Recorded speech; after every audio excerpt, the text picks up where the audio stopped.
Tudo bom, pessoal? Estamos aqui hoje no estúdio Na Voz, em Brasília, com um convidado super de honra, Mauro Horta, grande dublador. Mauro, obrigado por estar aqui com a gente hoje. Cara, te tenho assim como professor já, porque é a segunda vez que o Mauro vem aqui nesse estúdio arrumar um workshop com a turma. Eu tava na primeira turma, né, e desde lá eu te considero muito, cara. Pô, bicho, agradeço aí, Gustavo, agradeço aqui o estúdio Na Voz. Voltar a Brasília pra mim é sempre uma emoção à parte, porque eu nasci aqui em Brasília, né, vivi muitos anos em Brasília. Tenho família aqui ainda também, como tenho no Rio, que é onde eu moro já há 30 anos, mais ou menos. Eu lembro dessa turma que você falou, pra mim foi um prazer estar com vocês também. E vocês não sabem, mas eu aprendo pra caramba com vocês nessa coisa do workshop, né? Que é o que a gente vai fazer também aqui novamente. Porque quando você dá aula, você está ali na função do professor.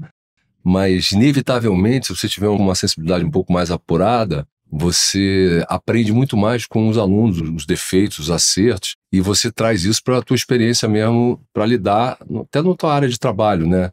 Na questão de saber lidar, o momento de você ouvir mais o aluno, o momento do aluno te ouvir. Então, assim, pra mim é um prazer estar com vocês aí de novo. Ele quer dizer que ele aprende a exercer paciência. De uma maneira chique, ele tá falando isso. É um pouco por aí também. Você foi pro Rio já pra dublar, Mauro? Ou você foi por outras coisas e de repente esbarrou em dublagem? Exatamente.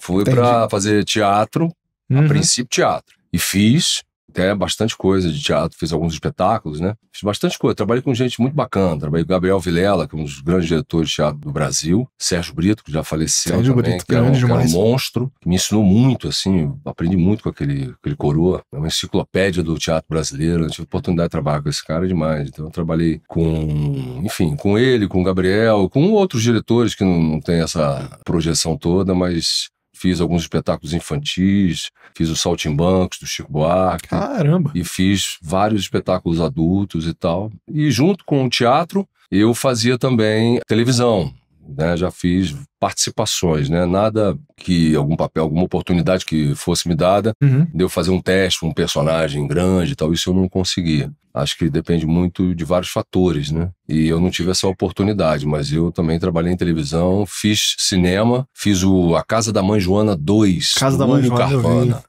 Apareceu na Diarista também, aliás, não foi a 2? Não, Casa da Mãe Joana 1 que eu fiz, eu faço o Caminhoneiro. O 2 não, o 2 eu não participei. Eu fiz aquele que eu acho que é o mais engraçado, inclusive.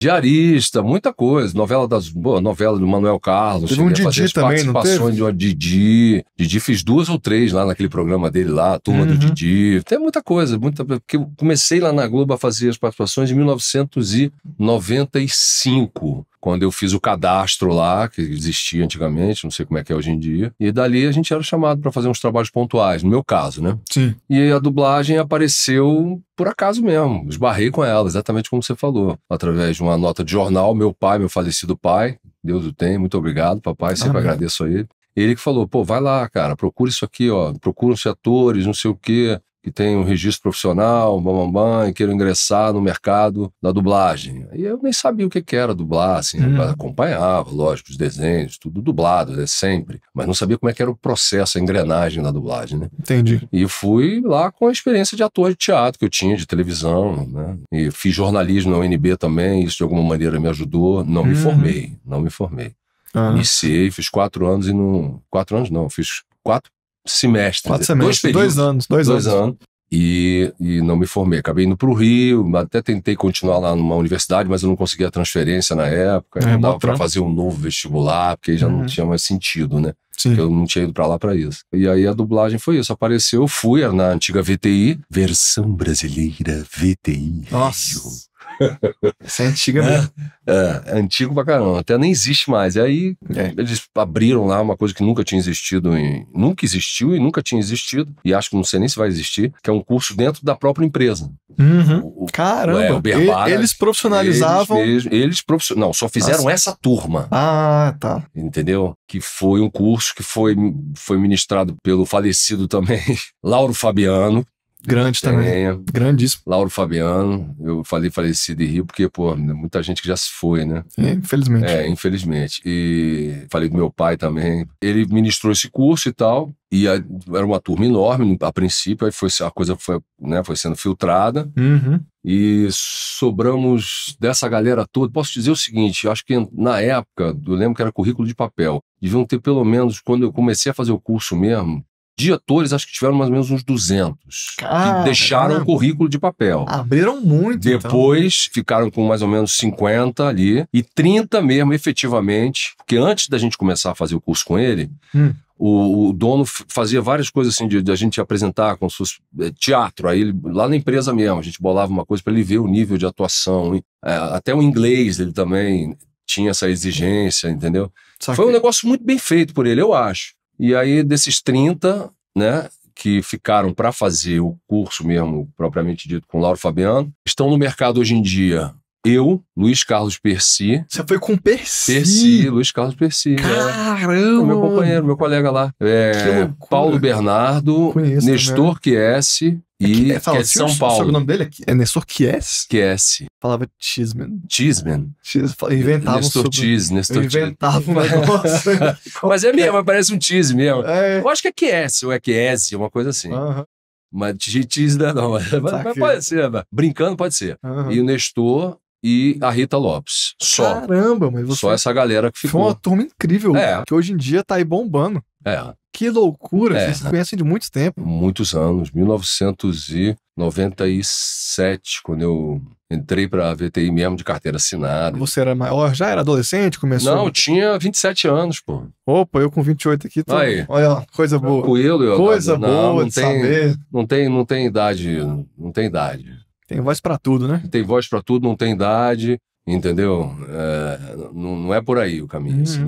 Quem começou novinho, às vezes não continua. Tem muito isso também. Tem quem saia, né? Tem quem saia, tem que escolher acaba indo para outra profissão, entendeu? Enfim, ou então a voz muda muito e aí de repente não tem tanto mercado, tá entendendo? Sei lá, uma coisa curiosa isso na dublagem. Tem muita começa criança e tal, mas às vezes abandona, porque acho que já não se interessa mais, que é natural também, né? Porque às vezes a pessoa era criança, gostava e tal, depois cresceu, não quero mais isso, vou querer aquilo. E não tem idade pra você. Tá? Pô, tu conheço colegas que têm mais ou menos a minha idade, né? Que eu tô aí com 50 e alguma coisa. 28 tem mais também, ou menos a minha idade e entraram, sei lá, há 15 anos, entendeu? Então...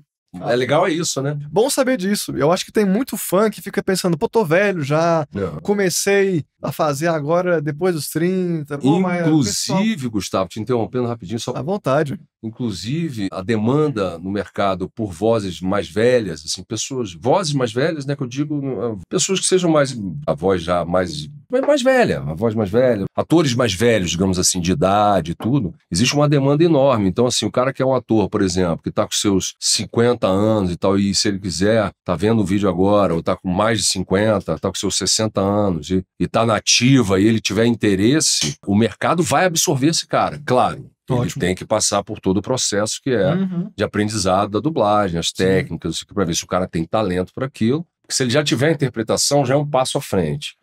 E se ele juntar com a interpretação a técnica e tal, e ele conseguir, né, entender como é que funciona, ele tem mercado para ele também. Isso aí que você falou, então, do estúdio absorver. Pode acontecer o contrário? Tipo assim, esse estúdio aqui já tá cheio de gente dessa faixa etária, mas tá vindo mais galera, vamos não chamar por enquanto? Pode acontecer isso? Pode, você diz de... Uma resistência do estúdio, tipo assim, vem gente com o mesmo perfil. O mesmo perfil. Eu acho que tem espaço para todo mundo, porque, por exemplo, você pode falar assim, Mauro, você tem um timbre parecido com o fulano, tá? Mas é um timbre. Nunca vai ser exatamente igual, porque para mim a voz é como se fosse uma digital. Ninguém tem igual. Ninguém tem igual, você tem timbres parecidos, mas igual não. É uma digital. E, além disso, são pessoas completamente diferentes que estão ali por trás daquela voz, né?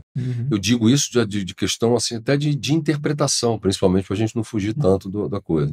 Então, acho que tem espaço para todo mundo. Se tem algum estúdio que faça isso, eu realmente desconheço. Entendi. E você lembra do seu primeiro papel, Mauro? Cara, no primeiro papel, com certeza, foi o Capacete 36 que eu fiz nos Simpsons. Porque eu dublei muito Simpsons. Ah, foi? Logo no início dublava muito Simpsons. Dublei muita coisa daquele... Como é que é o nome, meu Deus? Agente 47? Não era o Agente 47. Era um outro que tinha Scully. Você lembra, Matheus? Scully? Matheus tá ali na parte técnica. Scully Enfim, era um seriado que fez um sucesso bacana na década de 90, daqui a pouco eu lembro. E eu dublei muito esse seriado, porque eu ficava muito na VTI. Sim. Porque como eu ingressei na VTI, já existiam as outras casas. A Herbert era uma casa que eu ia de vez em quando e tal. E as outras casas também. Só que eu ficava muito na VTI. Então, toda a produção da VTI eu tava. E tinha muita produção. Então, tá entendendo? Simpsons, tipo seriados. Sempre fazendo Nova York contra o Crime, que era um seriado sobre policial. Depois até eu voltei a redublar esse seriado no papel do Sipovics, que é do falecido Santinha, né? O Santa Cruz, né? José Santa Cruz. Outro brabo demais. Então, assim, eu redublei esse personagem dele, né, lá na Audio News. Aí eu me perdi um pouco, acho que eu falei... Né? Não, tá indo ótimo. Mas aí eu tava falando... Enfim, aí eu ficava com as produções todas ali da VTI. Então, muita coisa eu fui dublando ali e tal. Primeiro personagem, com certeza, foi isso aí. Capacete 36, lá no Simpsons, deve ter sido isso. Agora, o primeiro personagem legal que eu dublei, que tinha textos grandes, bifes grandes, foi na VTI, no Star Trek, que é dos trackers, antigos, né? Os ambientes. Deep Space Nine, se eu não me engano, foi esse. Star Trek Deep Space Nine, onde eu dublava o cardassiano lá, o Gul Dukat. Esse foi um vilãozão. É um nome complexo pra lembrar. É um nome complexo, consegui lembrar. O Gul Dukat é um vilãozão com uma voz, tinha uma coisa ardilosa. Então, nós não ficaríamos satisfeitos se o rapaz fosse devolvido aos bajorianos. E eu lembro que de vez em quando eu vi alguma coisa recentemente e tal, e a minha voz estava muito jovem ainda, assim, eu tinha uma voz, tinha um grave, sempre tive, obviamente, só que a voz também, de alguma maneira, ela vai com o tempo, né? Se altera, né? Vai tendo uma alteração. E a interpretação, eu falei, até vi tal, alguma autocrítica, tá legal, mas poderia ser muito melhor, porque eu não tinha ainda a experiência, entendeu? E a vivência mesmo dentro da dublagem. E foi desafiador. Era um vilão, era um dos principais dessa série. E esse eu lembro, assim, que foi o primeiro grande personagem. Você diria que vilão cobra mais? Eu já vi alguns atores mesmo falando que o vilão às vezes cobra mais. Que o herói é muito bonzinho, tem que agradar todo mundo. O vilão não. O vilão pode ser maluco, pode ser um vilão choroso. Às vezes cobra mais. Cobra mais. Cobra muito mais. Assim. Eu, particularmente, prefiro muito mais vilão do que um herói, mocinho. Né? Entendi. Não, herói depende do herói. Depende. O meu herói... A gente chega lá daqui a pouco. Chega lá daqui a pouco. Meu herói não, deixa ele quieto aí. Isso aí é... Eu não vou tirar de você, não. Isso é demais. Ele deve te fornecer muitas coisas. Esse é sensacional, muito, com certeza. Entendi. Mas esse é sensacional. Mas assim, eu tô falando de como desafio de interpretação, o vilão é bem mais interessante, assim. Vai além. Porque, né, tem uma... Mas, por exemplo, esse herói que a gente vai falar lá na frente, houve num determinado filme a desconstrução dele, entendeu? Que a gente também vai mencionar. E aí foi do caramba, porque aí eu tive que também navegar. Ele não é que ele virou vilão, não é isso, mas houve uma desconstrução daquele herói padrão, né? Você sabe o que a gente tá falando. Sim. Então, assim, e a interpretação exigiu bastante nesse filme, e foi, cara, emocionante dublar esse filme. Foi talvez um dos que eu mais me emocionei de dublar o filme, no caso desse herói que eu dublo. Legal. E aí, já no começo da dublagem, você ficou satisfeito ou pensou, esse aqui vai ser temporário, daqui a pouco eu tenho teatro de novo? Cara, eu sempre fiz mais ou menos a dublagem junto com o teatro, né? O teatro eu fui deixando, porque a dublagem acabou tomando um tempo mesmo, comecei a dublar muito e tal, aí já não dava pra ter negócio de ensaio, até de madrugada, não dava mais. Mas assim, eu tive uma dificuldade, assim, pra mim não foi tão fácil entender o processo da dublagem, não. Eu tinha um talento, obviamente, que se eu fiquei lá na turma que eu falei, eu tinha um talento pra isso, mas até eu consegui, não pensei em desistir, isso nunca pensei em desistir, mas assim, e eu via que era, na minha época pelo menos, não sei como é que é hoje em dia, porque eu já tô há muitos anos, mas na minha época era muito difícil você ingressar, bicho, era muito difícil, cara, eram as casas muito fechadas, não te dava oportunidade, eu acho que principalmente se visse que você tinha um talento ali, tá entendendo? O negócio era uma disputa muito grande, o negócio era brabo, então assim, eu lembro quando eu ia pra Herbert ali, eu ficava meio acuado, sabe? vibe, que eu falei, caramba, aí o fulano de tal, aí eu tentava falar e não conseguia, aí às vezes a pessoa não te recebia. Ainda era todo mundo junto na sala, gravando junto. Gravando junto.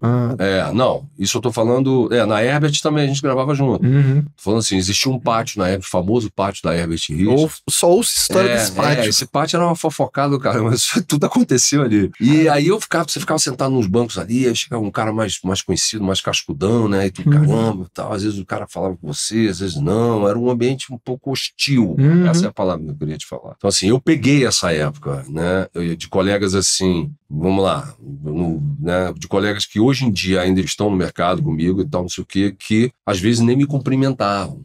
Era uma coisa bem fria mesmo, bem né? esquisita, cara. Eu, como pessoa, eu nunca faria isso, que eu tive uma criação, graças a Deus, que eu nunca deixaria de falar em qualquer situação. Né? Eu acho bem mesquinho, mas enfim, isso existia, né? E acho que existe em qualquer profissão. A dublagem não é diferente. E aí, hoje em dia, esses mesmos colegas, grande Mauro Horta! Agora todo mundo é irmão. Agora todo mundo é irmão, né? Entendi. Entendeu? E é isso. Fui indo, cara. Fui enfrentando os leões, que eu lembro da Fátima Mourão, que é uma colega minha. Que tá aqui em Brasília, inclusive, há muitos anos. Aqui agora. Fátima que foi que me disse isso, me lembro como se fosse hoje, lá na VTI. Ela dirigia na VTI e ela me ensinou muito também, aprendi muito com ela. Ela me falou uma vez, olha, cara, tu tá pronto, você tem que... Pronto, você pode enfrentar. Né? Pronto você nunca tá, mas você tá ali sempre se aprimorando, né? Independente do tempo. Mas você já tá... Você tem que ir, cara, você tem que enfrentar os leões. E eu fui lá enfrentar os leões, mas de vez em quando, pô, eu era afugentado. Bota a cara a tapa dói, né? Pô, entendeu? Porque o negócio era meio bravo, a energia era um pouco densa, digamos assim. E muitos nomes que você tá citando aí, Mauro, você, pra mim, pro Matheus e outras pessoas aqui, é um exemplo, né? Você tinha alguém que você já conhecia da dublagem, ou que você conheceu e falou, pô, esse cara aqui é um mestre pra mim, me puxou pela mão, me guiou demais. Cara, admiro muito. Se alguém me ajudou assim, é isso. É isso, alguém me ajudou na dublagem. Se alguém te ajudou, alguém que você admirava. Olha, um cara que me ajudou e que eu admirava muito, mas morreu muito cedo. Caramba, eu tô falando toda hora do Teofilo, que já foi. Faz parte da vida, né, gente? Sim. A morte faz parte da vida. É o caminho natural. É o caminho natural pra todo mundo. O Mauro não tá envolvido com nada disso. Não tô envolvido com nada disso. Aí, esse cara que eu chamava ele de meu pai preto, que era o falecido Paulo Flores. Que era um vozeirão que fez o Rei Leão, o primeiro Rei Leão. O Mufasa, o pai do... Isso aí, esse Nossa, mesmo. Voz incrível dele. Não só a voz, a interpretação do malandro também era braba. Então eu dublava muito do lado dele, ele se tornou como se fosse um amigo mesmo. Um amigo, eu chamava ele de meu pai preto, brincava com ele. Ele falava, então você quer dizer que você vai adotar um velhinho, né? Dizer, entendeu? Era uma relação de amigo mesmo. Tive uma relação de amizade com ele muito grande, muito forte. É um cara que tinha um carinho imenso. Ele me ajudou, me indicando. Isso era muito difícil, as pessoas, ainda mais quem já estava dentro. Ele me indicou para algumas produções, me indicou para fazer até umas locuções, não exatamente dentro de estúdio de dublagem, mas em outra, né, áreas de locução e tal. Então esse cara foi um cara que, além de eu admirar, ele também estendeu a mão para mim. E aí, assim, é claro que tiveram outros também, mas assim, eu tô falando isso lá dos primórdios, né? Sim. Dos primórdios, quando eu tava começando, quando a coisa era mais braba mesmo, de se enfrentar. Esse cara foi um dos caras que me ajudou. Eu admirava muito o trabalho dele, bicho. Bicho era fera mesmo, fera braba. Outro fera braba também, quer dizer, eu tô falando agora já só do cara de trabalho, que eu considerava muito, que é o falecido. Agora virou piada. Falecido Júlio Chaves. Júlio Chaves. Porra, pra mim, dos que eu vi... Mas esse faleceu recentemente, Falou recentemente, não foi? Com a Covid. Foi. Dos que eu vi dublar, do que eu dublei ao lado, que a gente dublava junto, acho que eu tive a oportunidade de dublar do lado de grandes figuras, como Bar Davi, né? Mas, gente, cara... Eu não ia comentar, não, mas já que você falou... Eu tô falando dessa galera, assim, né? E outros também, que estão aí nativos até hoje, eu aprendi muito. Então, assim, foi uma escola, né? O Júlio Chaves foi uma dessas escolas aí que eu tive. Entendi. Dia a dia da vida mesmo. Bacana. Não, os caras eram muito bons, pô. O Júlio Chaves da coisa mais profissional, né? Não tinha uma amizade que eu tinha com o Paulo Flores, era um colega bacana, o Júlio, mas não tinha a amizade que eu tinha com o Paulo Flores. O Paulo Flores, além da amizade, tinha coisa do profissional junto, né? Então, Foi legal. Saquei. É bom se ajudar, né? Assim, Pô, lógico, velho. guiar a próxima geração, Lógico, saber que vai lógico. passar aquilo adiante. Lógico, com certeza, com certeza.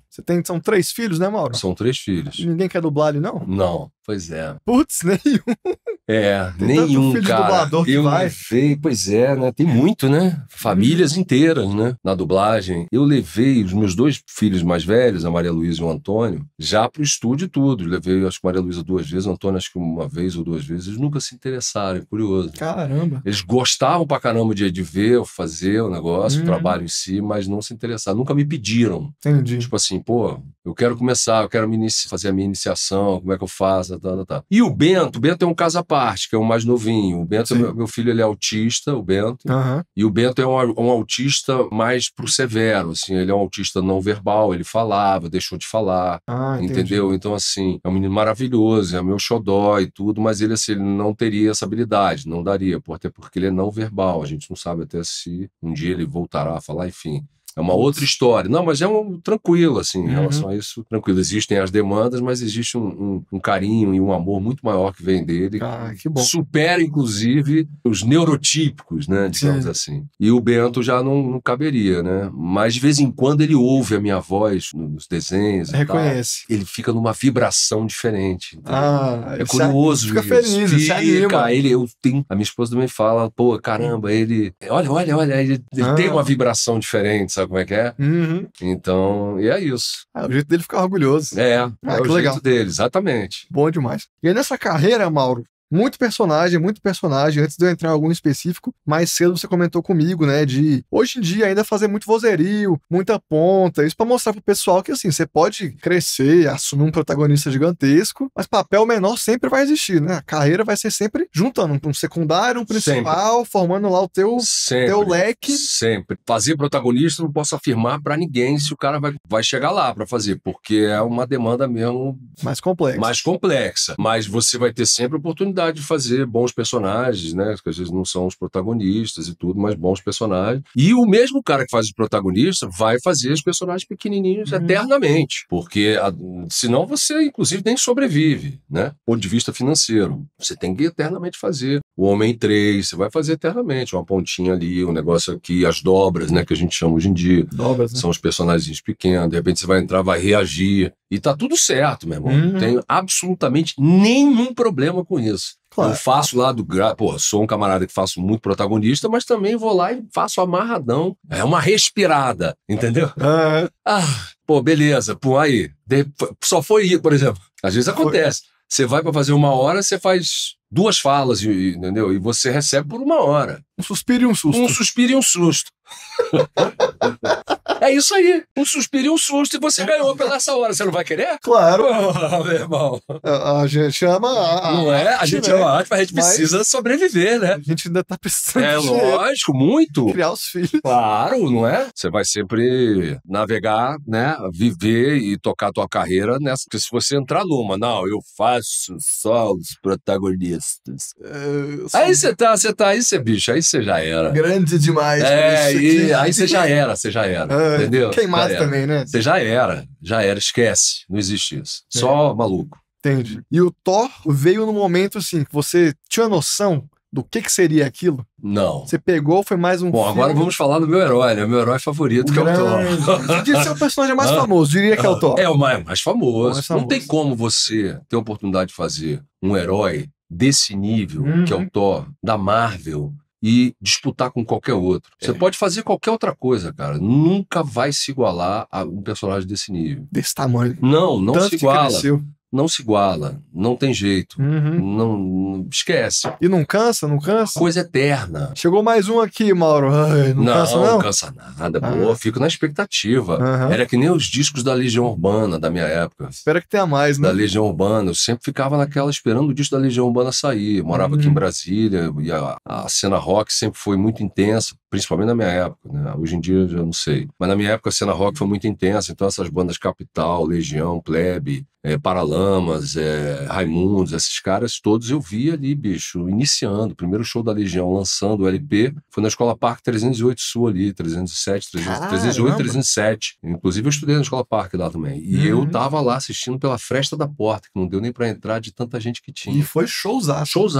Show inesquecível. Então assim, no mesmo jeito que eu esperava o LP da Legião Urbana, naquela época, eu esperava o filme do Thor. Qual será o próximo? Saquei. Sempre. E quando vinha era aquela expectativa. E sempre uma emoção diferente, um trabalho árduo, muito. O segundo Thor, por exemplo, Mundo Sombrio. No Thor 2. Mentira, no Vingadores 1, que vem depois do Thor 1. Você já sentiu um peso maior? Porque no Thor 1 você não sabia o que se tratava, o peso que aquilo ia ter. Aí, pô, legal, fez sucesso. O que ele vai se juntar com outros heróis? Você já tinha essa noção maior nesse filme, no primeiro Vingadores? Cara, no primeiro Thor, só pra dentro da pergunta, no primeiro Thor, a gente não tem a noção do que ia se tornar.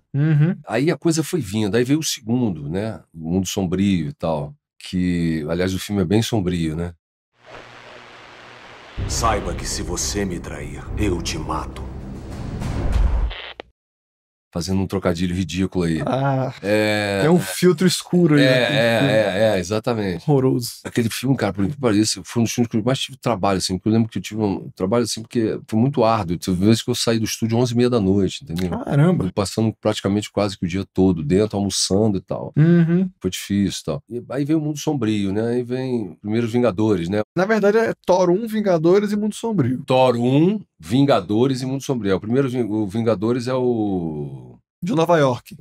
Não é enfrentando o Loki. Não é a Era de Ultron, pô? Não, esse é o 2. Esse é o 2. O primeiro é o primeiro é o... Qual é o nome mesmo? Só Vingadores. Só Vingadores, Aí depois o Ultron, depois o Guerra Infinita. Aí depois é o Guerra Infinita e o Ultimato. E o último é o Ultimato. Tem razão. Primeiro Vingadores. Aí a coisa começou a tomar uma dimensão, né? Diferente. Aí eu já falei, caramba. E aí a coisa, inclusive nessa época, eu acho que eu ainda não tinha rede social nenhuma e tal. Fui ter rede social muito tempo depois. Quando eu tive a rede social, que é o Instagram no caso, que eu acho que foi em 2016 que eu passei a ter, e aí eu vi o que representava, entendeu? O retorno, né, que eu tive, né? Baixou o Instagram, viu? Aí tu via... Aquela legião de fãs saindo do celular. Da galera, assim, os likes pulando pra fora. E eu não sabia mexer naquele trem, eu ficava ansioso. Aquele negócio foi meio esquisito, aquela relação inicial ali foi bem complicada. Eu imagino. Foi até minha filha que falou pra eu fazer na época. Tem que fazer, cara, não é possível. Você não vai fazer uma rede social, por isso que a pessoa gosta do seu trabalho. Eu falei, não, rede social não sei o quê, filha e tal. Vai, eu fiz. E aí eu vi. E se arrependeu. E aí eu tive a dimensão do que é. Não sei o que você tá perguntando. Eu acho que foi mais o retorno da galera que gosta, dos fãs e tal, da rapaziada, que me fez entender mesmo o que isso, né? O que significava, né? Para ter a oportunidade de trazer a versão brasileira para um herói desse. Né? Um filme grande, né? E conforme ia passando, as produções iam crescendo. O cliente, né? Imagino que aqui seja a Marvel, a Disney por trás, né? Isso ia mudando para você, tipo assim, você via eles cada vez mais preocupados com a qualidade, cada vez mais assim preocupados com nada pode vazar de jeito nenhum. A gente agora cresceu muito, Mauro, tem que ser melhor do que nunca. Sempre. A coisa foi só ficando mais sinistra, digamos assim. Sem o sotaque carioca. Sinistra, Brasília, pô. Brasília. É isso aí, cara. Limpei o sotaque, tá vendo? Isso aí, mano. Aí, viu? Dá pra limpar, pô. E aí a coisa foi ficando cada vez mais assim, cara. Mais os caras apertaram o cerco mesmo, de cuidado. Por isso que eu tô te falando, as cenas, às vezes a gente repetia determinadas cenas exaustivamente, porque tinha que ficar mesmo, entendeu? Às vezes nem entendia mais o que estavam querendo. Não, mas é isso, eu fiz isso. Não, mas aí você dublava uma outra opção, mas tá dentro. Claro que você não dublava opções completamente diferentes, não, tudo dentro do que está sendo pedido, mas eram filigramas, às vezes, detalhes que você tinha que... O cerco apertou nesse sentido também. Ficaram muito mais exigentes e muito mais vigilantes com a coisa de não vazar nada, não sei o quê. Não pode falar. Não. E contrato até, pô, meus filhos mesmo, eu não falava, bicho. Pra não dizer que eu não falei. Chegou nisso. Dizer que eu não falei no Ultimato, quando a gente tava no cinema, cinema, eu dei um spoilerzinho pra ele, mas a gente já tava no cinema, então, porque eu não falei antes, eles iam comentar com os coleguinhas, entendeu? Porque os coleguinhas todos sabiam, pô, eu tô, inclusive até hoje, quando eu chego... Vou falar com o teu pai aí, vai sair filme não, aí até hoje quando eu chego lá, por exemplo, vou no colégio do meu filho, que já é adolescente e tal, né, um jovem já adolescente, 15 anos, quando eu chego lá, e o Thor tá aí, ó, tá. Até hoje é assim, cara. Ah, não. Entendeu? Pô, tô te falando, é engraçado isso. Não, deve Os caras não sabem meu nome. Não sabe meu nome, não sabe. Nem pra falar, não, pai, os colegas, fulano? não, os colegas não. Por exemplo, estou na lanchonete ali fora, eu chego, marquei com meu filho lá de encontrar com ele. Ó, aí Antônio, o Thor tá aí e tal. Thor chegou, eles não falam não. Não. Depois eles falam, é pai do Antônio, tá? Mas duvido que ele sabe meu nome, que eu me chamo Mauro. É o tio Thor, mano, não é nem o tio Mauro. Mas até, cara, é curioso isso, porque até o pessoal, o carioca tem um espírito... Muito brincalhão e zoeiro. Muito brincalhão, né? E é diferente mesmo, isso aí não tem como negar, os caras são diferentes. E aí, bicho, lá onde eu frequento, na minha área ali, dependendo do lugar, então, uma galera já me conhece, assim, do cara do mercado. Aí, Thor, os caras falam assim, porque os caras já sabem. Então, assim, ninguém sabe meu nome. Tô te falando, cara. Na padaria tem, acontece, tô te falando. Mas pelo menos é Thor, é um nome bom, né? Não, é um nome bom. Imagina tu vai na padaria, ó, o Bob Esponja chegando aí, pô. Bob Esponja é sacanagem, pô. O Bob Esponja é sacanagem. Ia ser paia, né? Todo dia de manhã você tem que fazer pra todo mundo. Eu sou o Bob Esponja. Pois é. Então, o Thor é bom. O Thor é legal.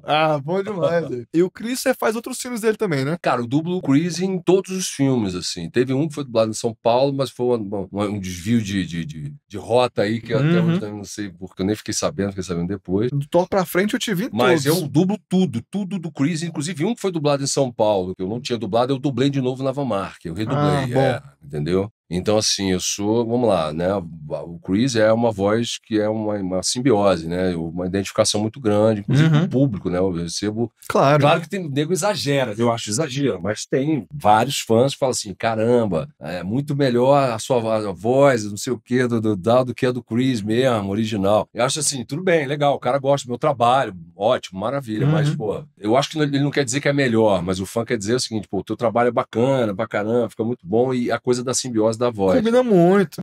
E aí o nego se identifica muito com o dublado, né? Então isso é legal pra caramba. Sim. Igual o Adam Sandler. Todo mundo fala Adam Sandler é o Alexandre Moreno. É o cara. Você vê ele falando inglês, não é o Adam Sandler. Não é a mesma coisa. Tanto é quando já aconteceu, no caso dele e de outros colegas, que tem essa identificação muito grande, não ser dublado pelo cara, o nego já fala, pô, meu irmão, não tá legal, entendeu? Sim. Por mais que um colega, às vezes, até duble bem, digamos assim, entendeu? Mas é uma simbiose mesmo, que já aconteceu, não tem como você desvincular, não é isso? Entendeu? É um público estranho, não é legal. E você acha que, num caso assim, o fã tá certo em exercer, vamos dizer assim, um poder dele de, poxa, eu quero ver isso aqui, eu vou pagar o ingresso, eu quero essa voz? Ou tá xaropando? Assim, pô, mas escalaram outro ator, porque combina mais com esse personagem, gente. Porque o ator faz vários personagens, o Chris não é o Thor. Não, o Chris ele faz caça-fantasmas, faz resgate. Isso aí, resgate.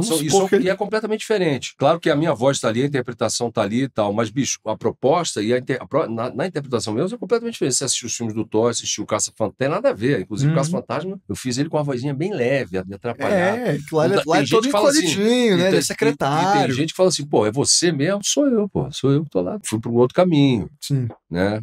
Eu fui por um outro caminho, junto com o Manolo Rey, que dirigiu e tal. A gente falou, o Manolo sugeriu, vamos pegar esse caminho aqui. E a supervisora também, né, que estava lá, que estava acompanhando os trabalhos e tal. A gente foi por esse caminho, foi bem interessante, que tinha a ver mesmo com o personagem. Sim. Então, os filmes do Chris mesmo que você falou, né, até o Mad Max, que está aí agora recentemente. A pergunta é, será que você consegue deixar isso épico? O personagem é ótimo filme. Dementos, assista dublado. Vilão do filme. O cara mandou benzaço. Então, esse Dementos aí, completamente diferente de coisas que ele é maluco, né? O Dementos, ele é psicótico. Total. Então, assim, tem uma série do Chris também que ele faz como ele mesmo, que se chama Limitless. É uma série que ele faz, que ele vai se desafiando. Aí do Disney Plus, acho que eu conheço. Isso, aí já viu o banner. Se desafiando. É bem interessante a série também, sobre como é envelhecer, o desafio do medo de altura, né, da coisa do frio, enfim, é bem interessante a série, tô lá dublando o cara. Então, assim, mesmo os trabalhos todos que eu dublo dele, que eu dublo ele em todos os trabalhos, eu tô sempre me desafiando também, porque ele vem com propostas diferentes, e isso é muito legal, né? E voltando, o fã tem esse poder? Ou já tá exagerando um pouco, a gente tem que quietar o facho? Não, o fã pode falar o que ele achar, né? Sei, acho que ele pode falar o que ele achar. Agora, daí a ser exatamente como ele quer, É desrespeito, né? grande. Desrespeito, eu acho. Exatamente. Ou então, desrespeito até, assim, o cara fala o que quer, mas de repente vai ouvir o que não quer também. Agora, o desrespeito que eu acho é o seguinte, quando um colega é substituído, né, vamos lá, substituiu o cara e tal, não sei o quê. Aí, assim, quando tem aquela coisa assim, não, mas aí, pô, tá horrível, não sei o quê, papá, pô, aí tu vai ver, assim, é diferente, porque você tá muito associado com aquele cara, mas se o cara tem uma boa interpretação, que eu acho que é o principal, ele vai fazer diferente porque ele é diferente, a voz do cara é diferente, a maneira dele interpretar é diferente, tal, não sei o quê. Mas, às vezes, não deu mais pro outro fazer por uma série de motivos, entendeu? Motivos contratuais, às vezes. Aí depende, várias coisas, né? Ou o cara faleceu. Aí dá um... tem que voltar a piada, né, mano? Bota um anúncio. A gente não tem como de jeito nenhum mais. Entendeu? Aí não tem jeito, exatamente. Mas assim, aí, claro que, pô, o ideal é você tentar manter ali a coisa, né, mais fidedigna do que já vinha sendo feito, né? Porque até para criar uma credibilidade, né, com o fã, né? Sim, claro. Mas partir pra coisa do desrespeito nunca é legal. Não, ignorância não é bom, não.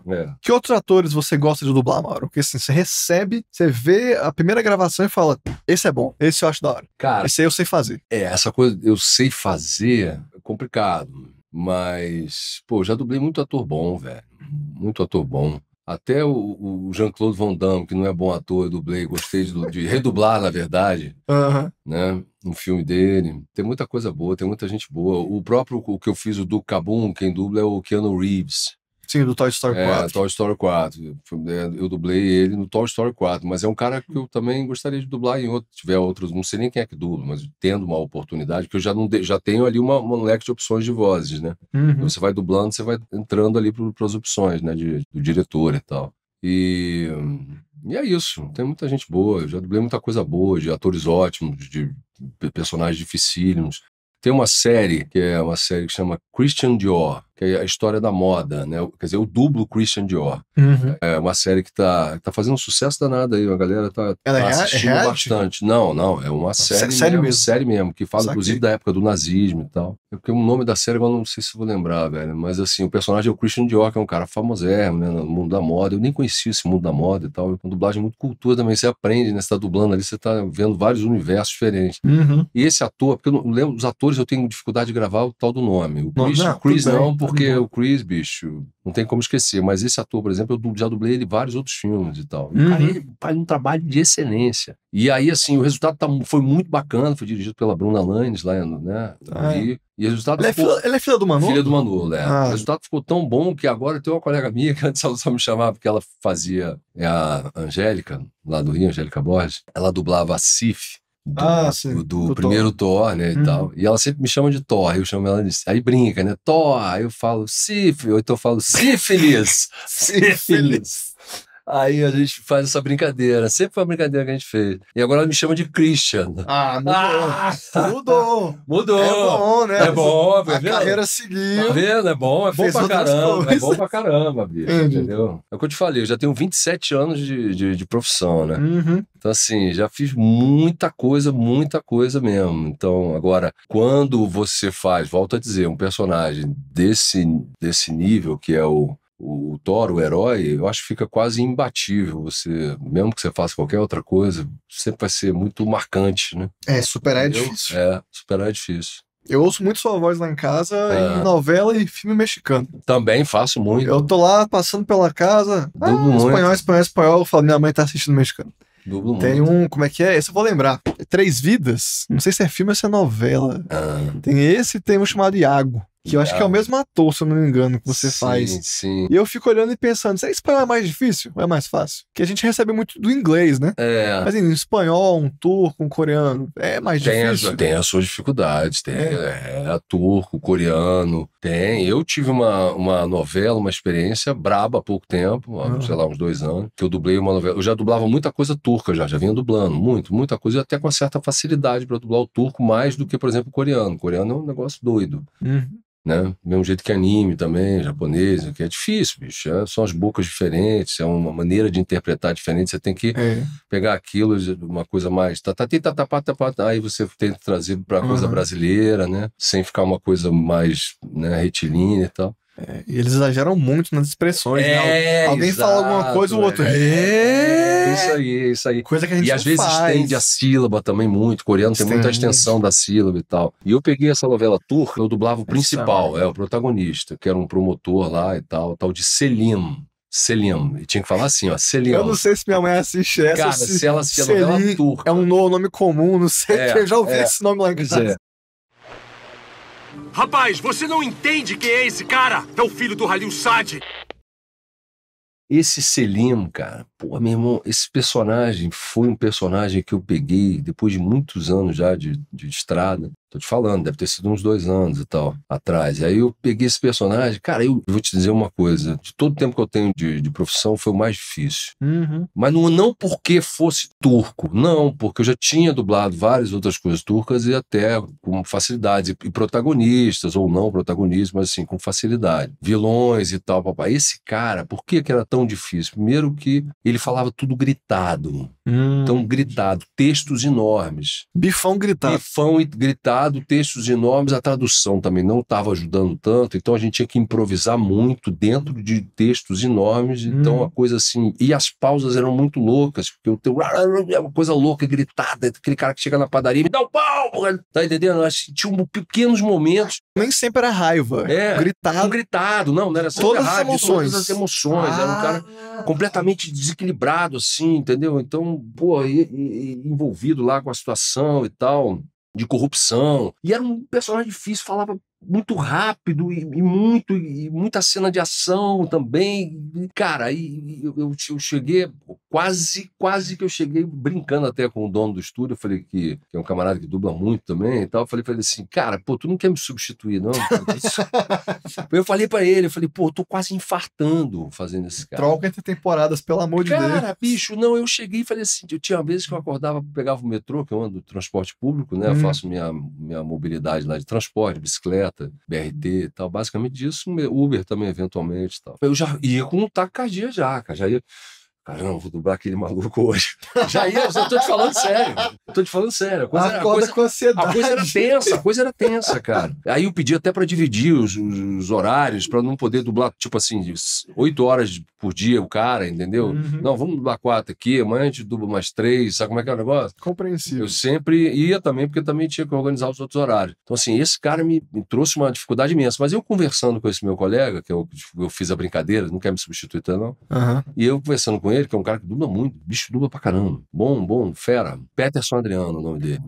Peterson famosíssimo também. O Fred do Scooby-Doo pra muita gente é o Peterson. Aí, é o Fred, Bicho, é bom pra caramba o Peterson. Aí o Peterson, falei, Peterson, tal, não sei o quê.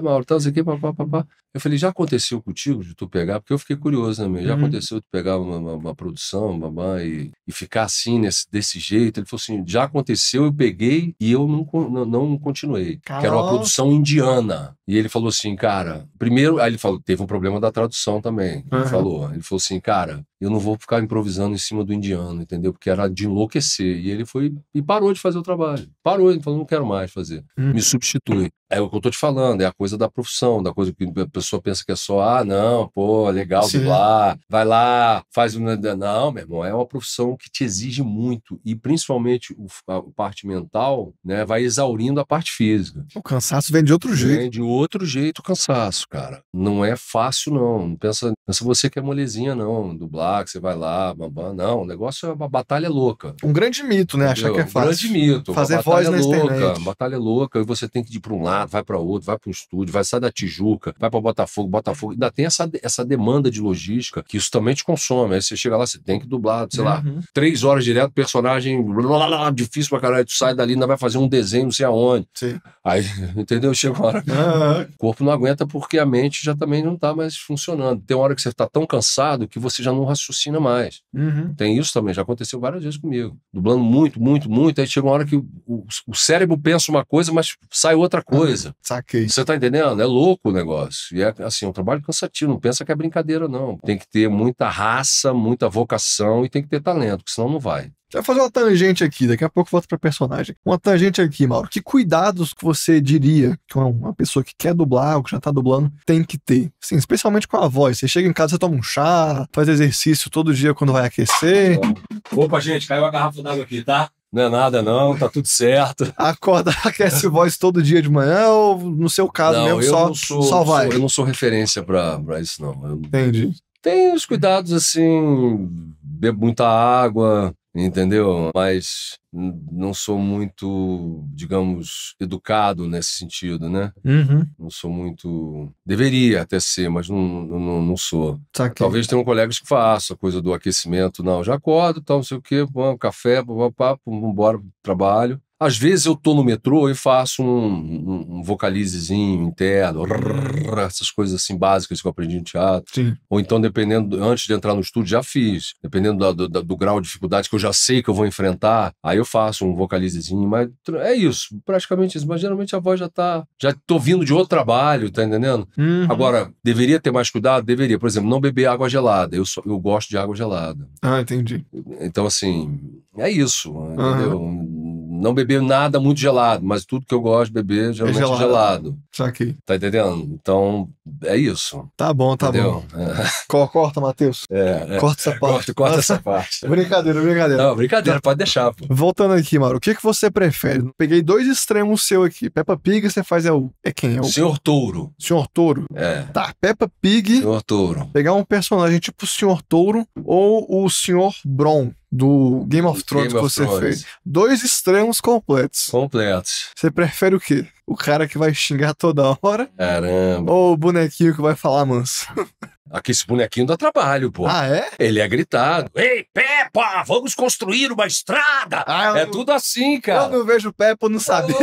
Você tá por fora. Ele se casou. Ah, então, viu? O boneco casou? Aí, viu? Ah, não, então o outro é mais fácil. O outro. Desse ponto de vista O outro só é bêbado, só isso. O outro, e a coisa da cena de xingar e tal. Tem muita... Mas eu gosto muito do outro também, cara, de fazer. Muito legal esse Bron. Dá um retorno legal pra caramba, assim. Muita gente que comenta sobre esse personagem. E foi uma série emblemática, né? O Game of Thrones. Claro. Né? Você assistiu também ou só dublou? Não, só dublei. Dublei. Porque assim, o final, eu sou do time que acha que o final foi meio bosta. Mas, apesar disso, não acho que é um final que estraga a obra e por mim ainda é a série que define a década de 2010. Porque todo mundo tava vendo era Game of Thrones. Não tinha como. Então, é isso. Mas em relação a trabalho de voz, assim, a mais dificuldade, o Senhor Touro é mais... exige mais. Não esperava por isso. Tô te falando. Não fui ver o clipe no YouTube do Senhor Touro.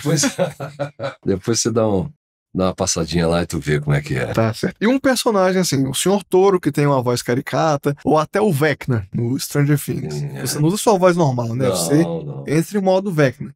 Como é que é pra você ser chamado pra isso? O diretor já tem uma noção de, em inglês, é um cara que fala um pouco assim.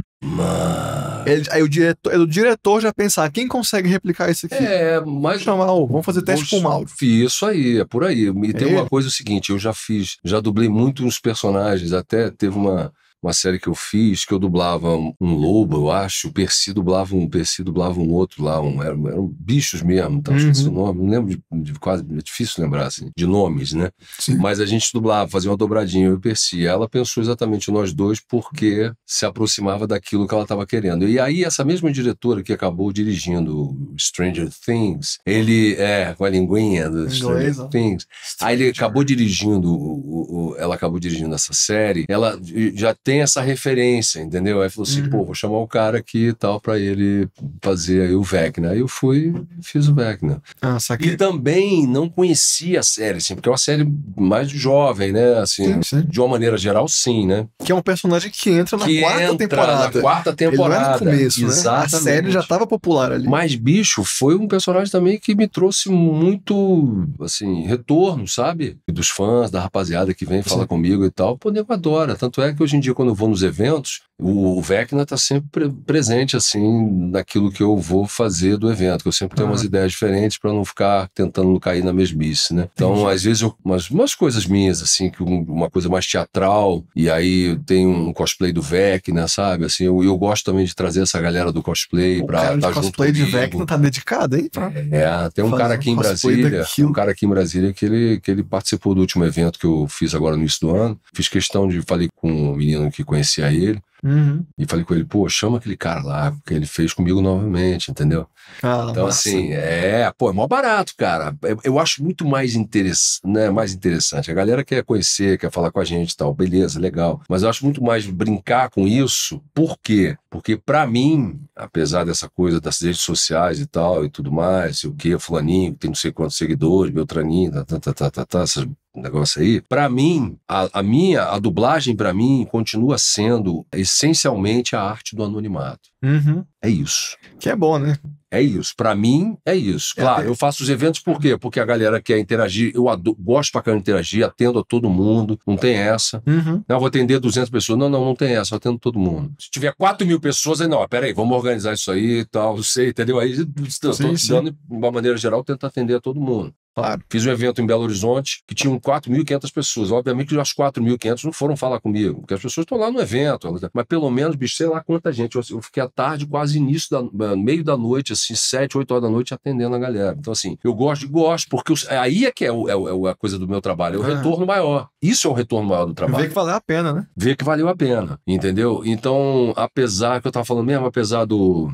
Eu acredito na dublagem que é essencialmente isso. O anonimato. A arte do anonimato. Pra mim vai ser sempre isso. Entendi. Essa coisa de, quando começa, que tem um colega ou outro, então, começa o cara achar que é... Você tá entendendo? Estrelinha demais. Eu acho isso muita viagem. Eu não consigo... Entendi. É compreensível. Tá entendendo? Eu, como fã, eu gosto de dar uma olhada assim, pô, vai vir dublado, deixa eu ver quem é que vai fazer. Mas eu gosto de começar, a primeira frase, eu falo, esse aqui é o do Mauro. A partir dali, acabou o Mauro. A partir dali é o Vecna. Fala, pô, o Vecna tá bem feito. É isso aí. Claro, porque o Mauro fez bom. Mas eu não vou passar um negócio assim, tipo, o Mauro. Eu vou até assim, eu tô imerso no Vecna. Tá imerso porque no o trabalho foi bom. É isso aí. Eu sou muito fã de anime, hein, Mauro? Mas pra você vai lá dublar, você olha como mais um trabalho, tu fala, pô, vocês esquisitice aí de novo, mano. Esses desenhos do povo. Esses poderzinhos gritados toda hora. Eu vou ser muito sincero com você. Ser muito sincero com você. Eu não posso nem avaliar isso, por quê? Porque eu nunca parei pra assistir um anime. Não é da minha geração essa coisa do anime. Como não? Não, da minha geração. Cavaleiro do Zodíaco? Bom, Cavaleiro do Zodíaco. Mas aí um anime diferente. Então. Não, eu tava quando você perguntou, desculpa. Fly, o meu quando você perguntou, quando você perguntou, eu entendi mais as coisas dos atuais, que é meio diferente, né? Não é? O tratamento é bem diferente, assim. Mudou um pouco. Mudou a maneira de fazer. Mudou. Mas, assim, eu realmente, da galera mais nova, assim, desses animes que eu dublo, eu não posso nem avaliar, mas, assim, o que eu posso dizer é o seguinte: eu já dublei animes muito legais. Muito legais mesmo, de eu gostar de lá do personagem. City 10. City 10, puta, aí você vai me destruir. Brincadeira. Não, mas com certeza muito mais do que 10. Muito mais do que 10 animes eu já dublei. Entendeu? Com certeza muito mais. Fez é só pesquisar. Agora. Frieren foi um sucesso muito grande. Que tá aí, eu gostei pra caramba. Que é um sucesso muito grande mesmo, que eu dublei recentemente. Pô, tem muita coisa de anime que eu já dublei. E tem uns animes realmente que eu fui dublar que falei, caramba. Mas é porque assim, eu não entendo a história. E o personagem também é chato, sabe? Uma coisa. Assim. Não era tão legal. Isso é bom do povo saber. O dublador nem sempre, às vezes quase nunca, né, vai saber a história completa do que tá dublando. Não. Pega onde o personagem aparece. Você entende mais ou menos ali aquilo ali. Se você não entendeu, você pergunta pra quem tá dirigindo. O cara te passa o briefing, né? Porque às vezes acontece você não entender. Pera, não tô entendendo. Por que tá dizendo isso? Você tá pensando uma outra coisa, né? Você não viu, não assistiu o negócio. Sim. Uma coisa é eu li um livro, você não leu. Você, sei lá, trechos do livro, vai conseguir entender tudo? Não vai. É mais ou menos por aí. O filme é a mesma coisa, entendeu? E é isso. Entendi. E pra fechar de vez, Mauro, tenho que te perguntar, não sei se você gosta de falar disso, mas o movimento dublagem viva que tá vindo aqui pra tentar regular a inteligência artificial, você acha que o movimento tá indo bem? Tá indo no caminho certo? Sem criticar ninguém, é realmente assim, pra eu saber, porque eu como alguém que quero entrar nisso, eu fico preocupado de, eu vou entrar numa época que tá uma ameaça tão grande surgindo. Eu volto a te dizer sobre isso também, eu não tenho um conhecimento profundo, primeiro, nem de inteligência artificial, acho que quase ninguém tem também. Muito novo, né? Muito novo e tal, do que pode alcançar, do que não pode, o que pode trazer como benefício, que a gente não pode também só demonizar, né? Absolutamente, né? Não tem como frear. Não tem como frear também, muito menos demonizar, tem que seja uma ferramenta que venha para ajudar. Sim. E em relação à nossa profissão, a gente está aí, estamos tentando entender e ao mesmo tempo estamos tentando nos proteger de alguma maneira, né? Porque existe uma ameaça, acredito que sim, inclusive para muitos produtos que a gente já faz, né? Para locução, por exemplo, muitas coisas que não exigem tanta coisa da interpretação, acho que pode ser que esteja bem ameaçado, né? Sim. Aí como é que você vai se proteger? Como é que você vai nortear isso? Aí não sei, eu acredito que tudo tenha que vir através de lei. Claro. Então tem que fazer um projeto de lei bem amarrado, que a lei também, a gente sabe, né? Um pouquíssimo conhecimento jurídico eu tenho, mas pouquinho que eu estudei de direito, a gente sabe que existem as brechas, né? Em toda a lei. Então, assim, a gente tem que tentar fazer um projeto de lei. Isso está sendo encaminhado pela nossa categoria, né? Então, assim, existem pessoas trabalhando nisso para que a gente possa, de alguma maneira, não ver a nossa profissão se extinguir, né? Sim. Porque, assim como a nossa profissão, várias outras estão correndo risco de, não sei se de se extinguirem, né? Mas de haver uma redução drástica em função da inteligência artificial, né? Não sei, é um assunto bem complexo mesmo. Sim. Difícil, sabe, de dar uma opinião com muita propriedade, porque primeiro você tem que dominar, você tem que entender o que está sendo feito. Por exemplo, já partindo disso que você me falou, eu vi uma entrevista de um cara, um professor, num programa desse da TV Cultura e tal. O cara era PhD, não sei o que, inteligência artificial. O cara é um professor, um camarada de Recife, né? Ele estava dando a entrevista. Eu parei para ouvir aquilo, para poder ver o que esse cara tem para dizer. Ele fez PhD lá fora, nos Estados Unidos, não sei o que lá, não sei o que. O cara é fera, o cara é brabo.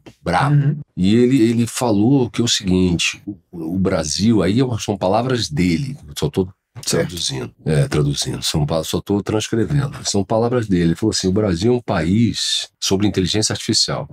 O Brasil é um país que nem entendeu o que é a inteligência artificial. Quem está falando é o PhD, o cara é um monstro. Brasileiro, de Recife. Sim. O Brasil é um país que nem entendeu a inteligência artificial. Como é que você quer regulamentar uma coisa que você nem entendeu? Então aí eu já encerro o assunto com palavras do professor. Isso. E aí, quer dizer, estamos muito perdidos em relação a isso. Porque inovação vem antes da gente entender. Alguém inventa e só lança no mundo. Ó, isso aqui agora existe. Por isso é que eu evito determinadas discussões, porque se o cara que eu assisti, que é o cara, disse isso, tem muita gente que fica se arvorando, né? Querendo dar palpite. Palpiteiro tá cheio. Porque a gente tem que fazer isso, o outro não tem que fazer aquilo. Filósofo de Twitter. Filósofo de Twitter, exatamente. Entendeu? Com o objetivo, às vezes, até de querer like, bam, e começam as discussões, né? Acirradas. Isso, se o professor disse que o país nem entendeu o que é regulamentar, e a gente vai indo, vamos ver o que isso vai dar. Isso aí do professor me lembrou, só pequenininho. Claro. Quando começou a ter carro que dirige sozinho, né? Os Tesla e tudo mais. Sim. Uma professora minha da faculdade, dá uma matéria de empreendedorismo, ela foi falando, gente, o Brasil ainda tá decidindo se o Uber pode existir aqui ou não pode. A Alemanha tá pensando, ok, se um carro desse tá andando, bateu numa velhinha, a culpa é da velha, a culpa é do carro, a culpa é do dono do carro ou é da empresa? É isso aí. E a gente ainda tá discutindo, mas o Uber pode ter a mesma lei que o táxi ou tem que ter a lei diferente? Eu acho que a gente tá num atraso muito grande das coisas. É isso. Mas esse assunto aqui, felizmente, eu acho que os dubladores do Brasil estão discutindo com o mundo inteiro, né? Então esse aqui a gente tá sendo obrigado a resolver agora. Esperemos, né? Porque da mesma forma que o técnico arruma um programa novo pra ajudar ali na mixagem, eu acho que isso pode ser uma ferramenta. Espero que seja, né? Espero que sim. Não seja o principal, mas seja uma ferramenta. Você foi embora, voltou pra casa, viajou. Ixi, o Mauro errou 2 frases aqui, eu não vi na hora. Deixa eu corrigir aqui rapidinho. Corrigiu e pronto. Eu acho que pode ter um bom futuro. E espero que quem tá por trás disso pense assim também. Vamos ver, vamos esperar. Tá bom. Mauro, brigadíssimo, cara. Meu velho. Também seu tempo aí demais. Imagina, pô, você sabe que foi incrível, o quanto uma que eu honra. gosto daqui do Na Voz, né? De estar aqui com essa família maravilhosa aí que sempre me acolheu bem. Muda pra cá. Vocês aí, pô. Muda pra meus cá alunos, eu tô querendo. É mesmo? Eu tô querendo, comentei com o Matheus aí recentemente, mas é uma mudança tem que ser muito bem planejada. Porque pra eu mudar pra cá, só para finalizar assim, para mudar para cá, primeiro eu teria que abrir mão da minha profissão, né? Porque pelo menos assim, profissionalmente ia ser muito complicado eu continuar trabalhando o volume de trabalho que eu tenho estando aqui. Então, assim, como fazer isso? Com 3 filhos para criar. Aí, Matheus, arruma projeto com o Mauro. Um projeto aí bom. Arruma um projeto que o Mauro que aí a gente volta. Tá bom. Valeu. Mauro Horta, gente. Obrigado. Valeu, rapaziada.